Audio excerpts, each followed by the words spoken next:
Claude Code 团队内部有一批人正在悄悄抛弃 Markdown，不是因为 Markdown 不好用，是因为这群每天用 AI 写代码生成文档、跑7、8个项目的人，发现 Markdown 已经装不下他们让 AI 做的事。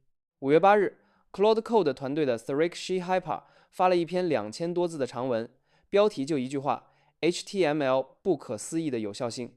没有产品发布，没有路线图，就讲了一件事：他和身边的同事已经不再让 Claude 给他们输出 Markdown，全部换成了 HTML。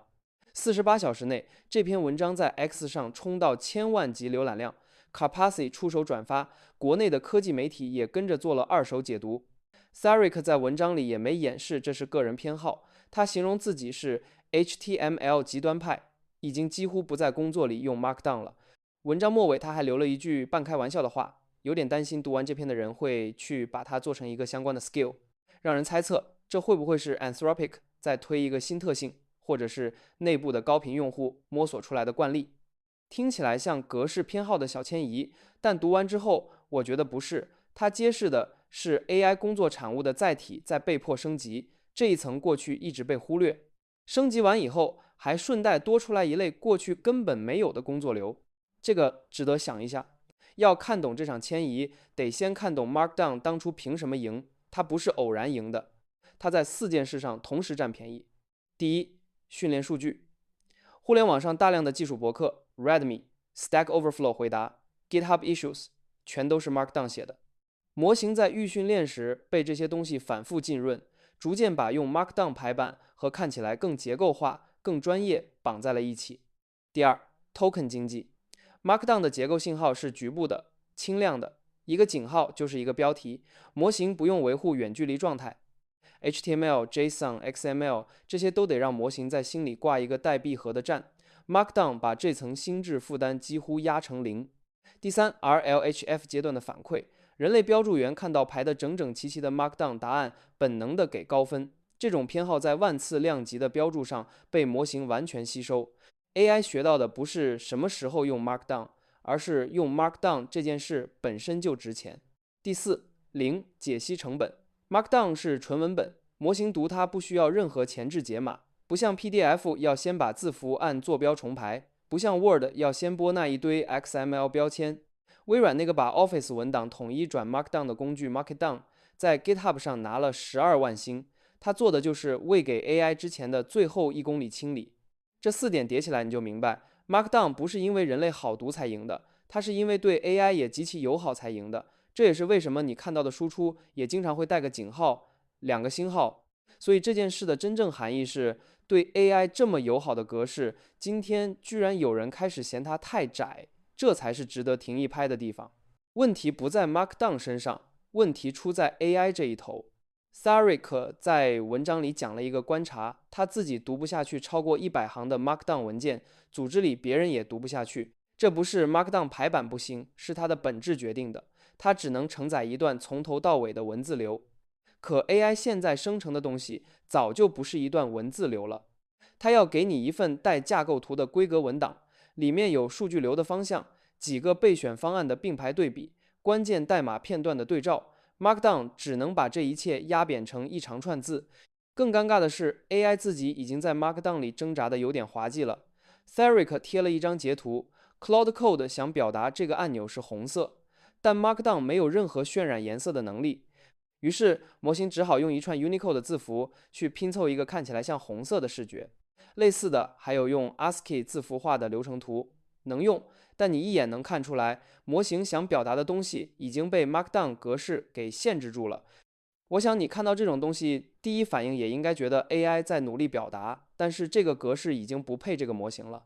这种撑不住，在别家产品身上也开始冒头。DeepSeek 的用户里有一个小动作，跟模型说，给我做一个小游戏。模型不会再老老实实给你写一份游戏设计文档，它直接吐一份双击就能玩的 HTML 文件给你。2个不同公司的工具，方向完全一致。当模型能直接生成可运行的东西时，让它退一步去写一份 Markdown 描述，反而是一种倒退。还有一个更隐蔽的转变，就是用户越来越不亲手改这些文件了。Markdown 一直以来最大的卖点之一就是人类好改。但如果一份文档从生成到修改，全程都是你 prompt 让 Claude 干的，人类好改这条优势，价值就大打折扣了。Theric 把 HTML 的好处归到5条，简单说就是更容易阅读，信息密度高，容易分享，可以交互，能接入更多上下文，这些都是 Markdown 很勉强的地方。然后他讲了一件事，关于数据摄取的能力。Claude Code 不是只会写，它能读你整个代码目录，读你的 Git 历史，通过 MCP 接你的 Slack、你的 Linear， 甚至通过 Claudine Chrome 抓你正在看的网页。他举一个最直接的例子 ，GitHub 周报。过去你写周报，要么自己翻 Gitlog， 要么自己回忆这周做了什么，凑成一篇 Markdown。现在你可以让 Claude Code 读你整个仓库的 Git 历史，自动分类，挑重点，最后给你输出一个 HTML 页面。左边是时间线，右边是按模块分的进度卡片。每张卡片可以点开看到具体的 commit， 全程不用你写 ，Claude 阅读你的仓库，然后生成。数据摄取力配上 HTML 的表达力，给你的不是一个新格式，是一个新工作流。AI 主动把上下文聚合起来，再用高密度的视觉形态把结果递还给你。而这只是 HTML 比 Markdown 多出来的密度。真正颠覆性的东西藏在文章的后半段。Theric 在文章里有一节叫 Custom Editing Interfaces 自定义编辑器。这一节如果你只是扫读，会觉得是几个不起眼的小例子，但它才是这次格式迁移真正的隐藏王牌。我直接讲3个场景。第一个，你手上有30张 Linear 工单，要重新排优先级。过去你怎么做？打开 Linear， 一张张拖，或者干脆开一个 Excel 表手动调。现在你可以让 Claude 给你做一个 HTML 文件，每张工单是一张可拖拽的卡片，分成 Now、Next、Later、Cut 4列。Claude 先按它的判断给你预排一遍，你直接在浏览器里拖，拖完点一个按钮，把最终排序和每一桶的理由一键导出成 Markdown。第二个，你再调一个按钮的动画，播放完之后变紫色。过去你要么改 CSS 改半天，要么在 prompt 里反复描述再快一点，紫色再深一点。现在你让 Claude 做一个 HTML 页面，动画时长、缓动曲线、最终颜色全部做成 slider， 你在浏览器里实时调，调到满意，按一个按钮，直接把参数复制走。第三个，更有意思一点，你再调一个系统提示词，想看看它在不同输入下表现怎么样，让 Claude 做一个左右分栏的页面，左边是带变量高亮的提示词，右边是3个样本输入实时渲染出来的填充效果，配上字符和 token 计数。改提示词，看效果，再改，所有动作在一个页面里完成。这3个例子有一个共同点，你不是让 AI 帮你写一份东西，你是让 AI 帮你现造一个工具，你用这个工具完成一件事，工具用完即弃。在 Markdown 时代，这种工作流不存在，不是因为没人想到，是因为格式根本不支持。而用 HTML 实际上多出了一种输出上的选择，它更直观，而且可能成本更低，比起你在文本框里把要求描述清楚，可能还要便宜。也不是 HTML 就完胜 Markdown。Theric 自己列了4条，生成时间 HTML 是 Markdown 的2到4倍，并且 HTML 用到的 token 成本更高。其次，版本控制是最大的软肋。HTML 的 diff 在 Git 里又长又乱，几乎没法用常规方式审。审美问题也真实 ，AI 默认生成的 HTML 有一股很重的 AI 味，得靠 Design System 文件把它拉回来。但是似乎它们全是可以工程化解决的，慢2到4倍，多等几十秒。